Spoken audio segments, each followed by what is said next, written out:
अगर आपको लगता है कि लोग आपकी रेस्पेक्ट नहीं करते, आपको वैल्यू नहीं देते, तो आज मैं आपके सामने 10 ऐसे रूल्स लेकर आया हूं जिनकी मैं गारंटी लेता हूं कि जिनमें से अगर आपने 4 से 5 रूल्स भी अपनी लाइफ में अप्लाई कर लिए, तो अगर आपकी रेस्पेक्ट ना बढ़े तो वापस आकर इस चैनल को अनसब्सक्राइब कर देना, क्योंकि ये रूल्स बहुत ही रिसर्च के बाद और बहुत सारी सेल्फ हेल्प बुक्स की नॉलेज को इकट्ठा करने के बाद मैं आज आपके सामने रख रहा हूँ। इन सभी रूल्स को जानने और अपनी लाइफ में अप्लाई करने के बाद आप रेस्पेक्ट डिमांड नहीं डिजर्व करोगे। बस शर्त ये है कि आपको ये वीडियो लास्ट तक बिना स्किप किए देखना है और कमेंट में यस लिखना है, ताकि हम भी देख सकें कि कितने लोग हैं जो अपनी रेस्पेक्ट का ख्याल रखते हैं, जो खुद को एक वैल्यूएबल पर्सन बनाना चाहते हैं। तो वीडियो को शुरू करने से पहले अगर आपने इस चैनल को सब्सक्राइब नहीं किया है तो जल्दी से कर लें और ऐसे वीडियोस के लिए। बिना वक्त को जाया किए बढ़ते हैं रूल नंबर 1 की ओर, लिसनिंग। रेस्पेक्ट गेन करने का सबसे पहला उसूल यही है कि सामने वाले की बात को गौर से सुनो। बर्नार्ड ब्राइट ने कहा था, most of the successful people I have known are the ones who do more listening than talking. यानी मैं जिन भी कामयाब लोगों से मिला, जिनको भी मैं जानता हूँ, वो बोलने से ज्यादा सुनने में ध्यान देते हैं। यहीं पर मार्टिन लूथर किंग ने कहा था कि fool speaks and the wise man listening. यानी एक बेवकूफ आदमी ज्यादा बोलता है और एक अक्लमंद इंसान तवज्जो से सुनता है। अगर तुम्हें भी रेस्पेक्टेड इंसान बनना है तो पहला उसूल ये है कि दूसरों को ध्यान से सुनो और जानने की कोशिश करो कि सामने वाला तुमसे क्या चाहता है। कुछ लोग बहुत ज्यादा बोलते रहते हैं, अपनी प्रॉब्लम्स को दुनिया के सामने सुनाते रहते हैं। वो सामने वाले को सुनने के बजाय अपनी सुनाते रहते हैं। ऐसे लोगों की इज्जत समाज में बहुत कम होती, इसलिए बोलने से ज्यादा सुनने पर फोकस करो। जब आप ऐसा करोगे, लोग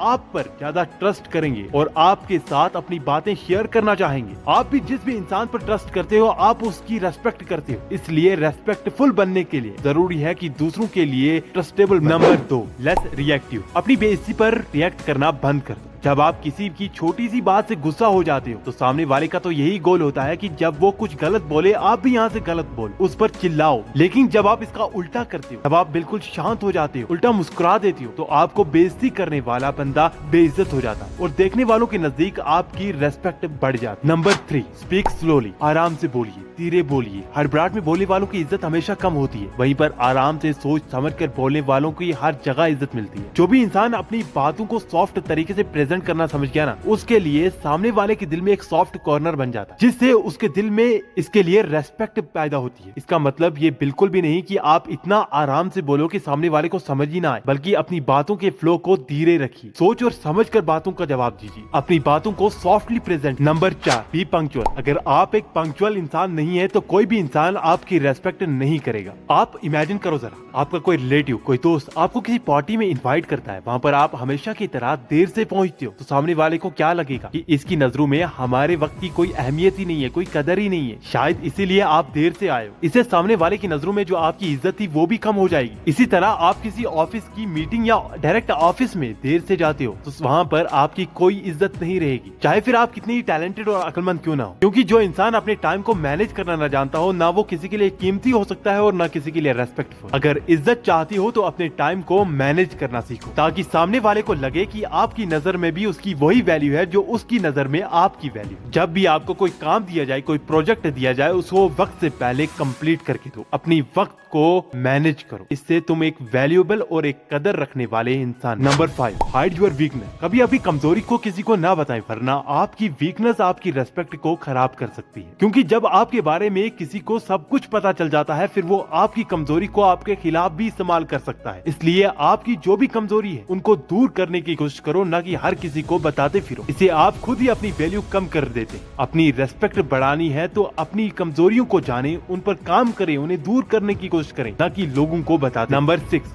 यूज गुड मैनर। अगर आपके पास में सब कुछ है लेकिन दूसरों को देने के लिए रेस्पेक्ट नहीं है तो भूल जाइए कि कोई आपको भी इज्जत देगा। आप इस जहां के जिन भी कामयाब लोगों को देखो, उनके अंदर एक चीज कॉमन दिख जाएगी, वो है गुड मैनर। इस जहां में ऐसे भी लोग हैं जो अपने से अमीर और रिच इंसानों को ही रेस्पेक्ट देते हैं। ऐसे इंसानों को बाकी लोग रूड और घमंडी इंसान समझते हैं। यही आदत इन इंसानों को लो वैल्यूएबल पर्सन बनाती है। तो दोस्तों, सामने वाले आपसे बड़ा हो या आपसे छोटा, हमेशा अच्छे शिष्टाचार, अच्छे मैनर से पेश आए और और सामने वाले को लगना चाहिए कि आप उसकी रेस्पेक्ट कर रहे हो। आप देखेंगे कि पहले से भी ज्यादा वो इंसान आपको वैल्यू देने लगे। Number 7, be the best in yourself. अपनी कला में माहिर बने। जो इंसान अपनी कला में माहिर होता है ना, इस दुनिया में हर कोई इंसान उसको रेस्पेक्ट देता है। Virat Kohli the king of cricket भी सचिन तेंदुलकर के सामने नतमस्तक होते हैं, क्योंकि सचिन अपने वक्त के अपने खेल के महाराजा रह चुके। सबसे ज्यादा इज्जत बन सकती है जब आप अपनी कला में माहिर बनेंगे। याद रखना कि इस दुनिया में कोई भी काम छोटा या बड़ा नहीं होता, बस गोल रखें अपनी फील्ड का महानायक बने। Number 8, show gratitude. एक आभारी इंसान कभी बेइज्जत नहीं हो सकता। एक ऐसा इंसान जो हर किसी का शुक्रिया अदा करता है, दूसरों को क्रेडिट देता है, सराहता है। हर कोई ऐसे इंसान को इज्जत देता है। इसलिए आपके अंदर ग्रेटिट्यूड की हैबिट तो लाजमी होनी चाहिए। जब भी आपका कोई काम करे, आपकी कोई मदद करे, आपको चाहिए कि आप उसका शुक्रिया अदा करें, ताकि उनको भी पता चले कि आपकी नजरों में उनकी कोई वैल्यू है। फिर आप देखेंगे कि ये आदत आपकी लाइफ में कितने बड़े बड़े इम्पैक्ट। Number 9, be humble. जहां में जब आपको थोड़ी सी इज्जत मिलने लग जाए, आपको कोई ओहदा मिल जाए या फिर आप थोड़े पैसे कमा लो, फिर डाउन टू अर्थ रहकर लोगों से मिलते हो। भले ही वो आपसे पैसों में गरीब हो, ओहदे में छोटे हो, लेकिन जब आप उनसे मिलते हो, पोलाइटली बात करते हो, फिर सामने वाले के दिल में जो सॉफ्ट कॉर्नर बनता है, आपके लिए जो रेस्पेक्ट पैदा होती है, वो शायद ही मिट सकती है। सो इस दुनिया में अपने से छोटा किसी को ना समझो, हम्बल रहकर सबसे बात करो और अच्छे से रेस्पेक्ट गेन। और नंबर 10, बी प्राइवेट। खुद की पर्सनल लाइफ जितनी हो सके प्राइवेट रखो। आपकी वैल्यू तब तक ही रहती है जब तक आपके